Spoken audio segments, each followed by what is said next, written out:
Good day, ladies and gentlemen. We will be discussing the exciting topic of emergency management in China. This is me, Matthew McGuire. I am the pleasantly drunk Asian male, second from the left in the photo.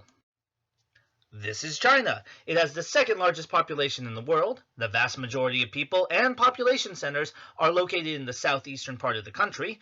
The northeast doesn't have as many because it's cold and mountainous. The western part of the country doesn't have many people because it's cold and arid. Like a river, the policy side of the Chinese emergency management system flows from a high point to a low point. The national level comes up with the laws, which are passed down to the agencies. The agencies come up with specific policies and procedures, which are passed down to the local municipalities and rural areas. These organizations are in charge of coming up with specific responses and tailoring them to their unique vulnerabilities. Conversely, the disaster response system triggers from the bottom back up, with local municipalities responding first and then passing to the higher level emergency management organization above them at the regional or agency level. From there, it gets passed up to the national level.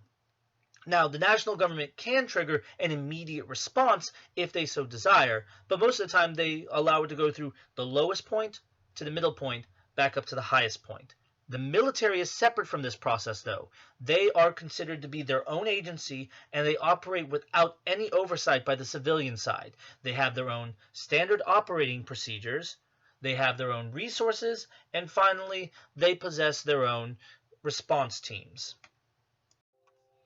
The ostensible head of the emergency management system is the Ministry of Civil Affairs. This is because the Chinese view emergency management as a social issue.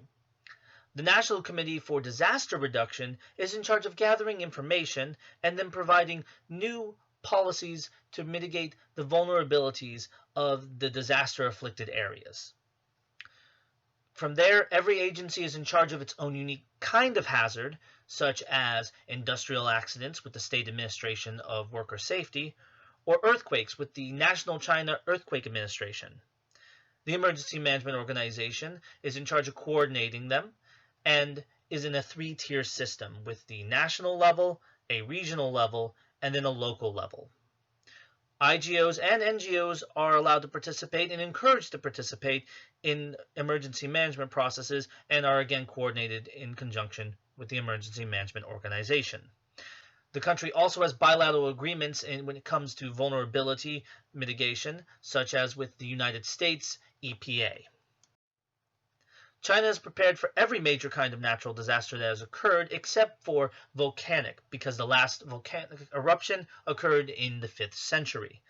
As I said before, their agencies are reactionary in nature, so formed around the disasters that have occurred most commonly, with a focus on mitigating or responding to that one kind of disaster.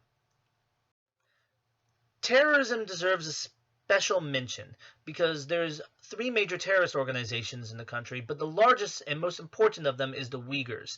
They are ethnic Muslims in Western China who have a separatist agenda and are the main focus of Chinese counter-terrorist operations. China has historically had a decentralized and confused response to emergency management. 4 different dynasties of Imperial China were toppled due to their mishandling of common hazards to the country, specifically flooding and famine. The country also is reactionary, due mostly to a Confucianist culture that centers on tradition and doesn't like to change things unless absolutely necessary.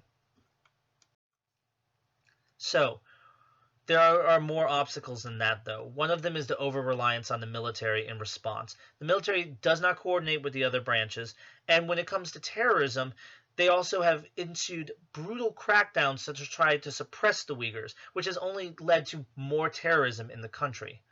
They also have a large population in China, and this population increases the cost of mitigation efforts, the difficulty in gathering information in the wake of a disaster, and also limits the number of options that they have. They need the agricultural production of the floodplains, so can't exactly move everyone out of there lest they create a new disaster, again in the form of famine.